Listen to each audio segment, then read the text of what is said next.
How laxative helped me caught lunch thief. Years ago, I had a lunch thief. About the 12th time complaining to HR about people stealing my lunch, mandatory reporting every third or fourth instance, I was seffing not a damn thing was being done, and I still had to go buy something to eat. I was bitching to my doctor at the yearly checkup, and he got a smile saying, "You're constipated then?" I was dumb and said, "No, why?" He wrote me a prescription for some holy fuck laxative with instructions to mix it in with your meal for maximum effect, at which point I knew the plan. I wish I could say they shat their pants, but no, they ate my sandwich with special avocado sauce. About an hour after lunch, I went to HR and reported 2 things. 1, my lunch was stolen again, and 2, my medication was stolen. HR, so you got hit by the lunch thief again and your medicine was in the bag? Me, yes, I have had some digestive problems, and my doctor prescribed a powerful laxative and advised me to mix it in with my midday meal. HR, going white. You what? Me smiling, I mixed in a prescription-grade laxative with my food per doctor's orders. Well, being that stealing prescribed medication is a criminal offense, the police were called and found the lead man from a department over absolutely shitting his brains out. He was furious and accused me of poisoning his food.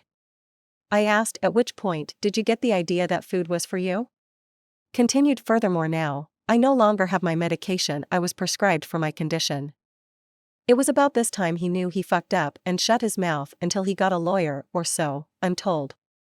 Small town, one of my buddies from high school took his position.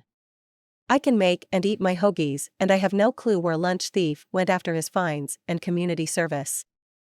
Asshat lunch thief at one job I worked at was the best friend of the boss's son.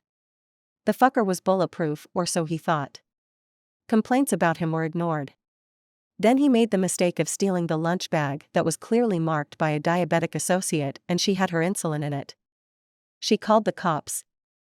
Thief got busted with it and ended up going to prison because he had prior convictions and was still on probation. She later sued the owner of the company and won several $100,000 for ignoring the asshole's behavior for months. Your doctor is the GOAT. Life hack to avoid accusation of poisoning. Worked at a retail store. The boss was actually a pretty decent dude. Small private business, he took care of his employees, we were considered family, and I liked the guy a lot despite his sort of weird quirks. One thing he constantly did was eat our lunches out of the fridge. We would always say, "Dude, WTF?" And he would always just say, "Grab a $20 out of the register and go get some food." Personally, I was cool with that. So I didn't care, but a friend of mine there was sort of pissed out of principle, so he did the classic, laced a sandwich with Dave's Insanity sauces. At the time this was hottest shit available. Before the craze of these weapon-grade hot sauces. Anyways, yeah, owner took big ol' bites, and about lost his mind, probably swallowed 2 bites before it hit, and that's all she wrote. All you can do is wait and suffer. Water, milk, nothing really helps. If you like this story, please like and subscribe, and share your thought or same experience with us in comments. Would I be the asshole if I rescind a job offer that I previously gave a young girl? I, 25, am a general manager at a frozen yogurt shop. I am not the owner, but I have been with them since I was a teen and worked my way up to my current position. It's been the perfect job to pair with my classes. As the general manager, I do the scheduling as well as the hiring. The owners trust my judgment and let me hire or fire at my own discretion. Last week I hired a girl, 16, from the local high school. She was extremely sweet and showed a willingness to work. Seems a little on the quiet side, but this being her first job, I think it's expected to an extent. There were 0 tells or mentions that she may be special needs. 2 days after hiring her, she's not supposed to start until this upcoming week, her father came in and introduced himself to me. He was polite and thanked me for hiring his daughter and left his phone number, telling me to call him after I'm off. I was confused by this as I've never dealt with a situation like this. But I did call him. He thanked me again, but then said his daughter has severe anxiety and a slow learner and that I need to make special accommodations for her. Here is what they are. Do not schedule her for more than 3 hours at a time. Please allow her as many as she needs 10-minute breaks when she starts to appear overwhelmed. He said that if it is very busy, it is better to just let her sit in the back room and watch YouTube. Her school comes first, which I understand, but he said when she has significant homework she will need to call off. Give her plenty of compliments and let the other staff know to go the extra mile to make her feel welcome. If she does make a mistake, not to discuss it with her, but to call him. I don't know much about employment law and not sure if I could be in legal trouble, but like every state we have at-will employment. I called the owner to tell him about this, and he said to use my discretion. I want to call the father back and say I cannot make these accommodations, and if she does need these accommodations I will have to rescind the job offer. I feel for the girl, like I said she was very sweet. But at the same time I do have a business to run, I'm not a special ed teacher. What is the point of hiring her when I will need to be overstaffed to accommodate for her? I just can't do it. So right now, I'm thinking calling her dad tomorrow and letting him know that she will be treated like every other employee, and if this won't work for her then she cannot work here. Would I be an asshole for that? Edit. Hey y'all, thanks for the input.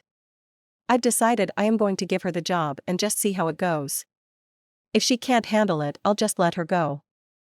My gut feeling reading this is that dad is stomping her boundaries or doesn't want her working.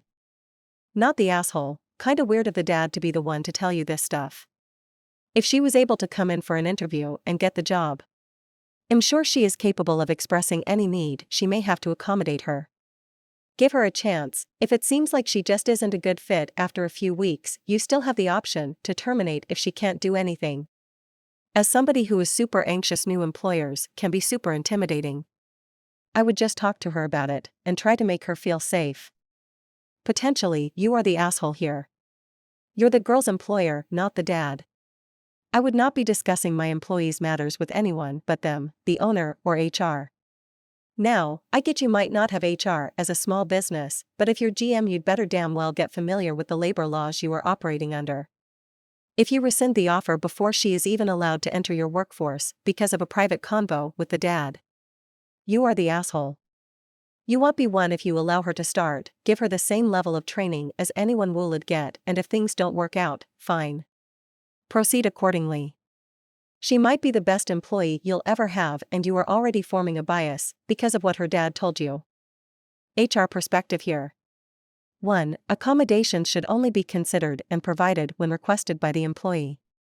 2. There are all sort of legalities involved regarding rescinding offers, when you can do it and whether it puts the employer at risk for lawsuits. Human perspective, give this girl the same chance and hold her to the same standards as any new employee unless she specifically requests an accommodation. Hire her as usual, but she has to work the minimum standards, and unlimited 10-minute breaks or having her sit out back when it's busy aren't reasonable. Share your thoughts on this in comments and don't forget to like, share, and subscribe.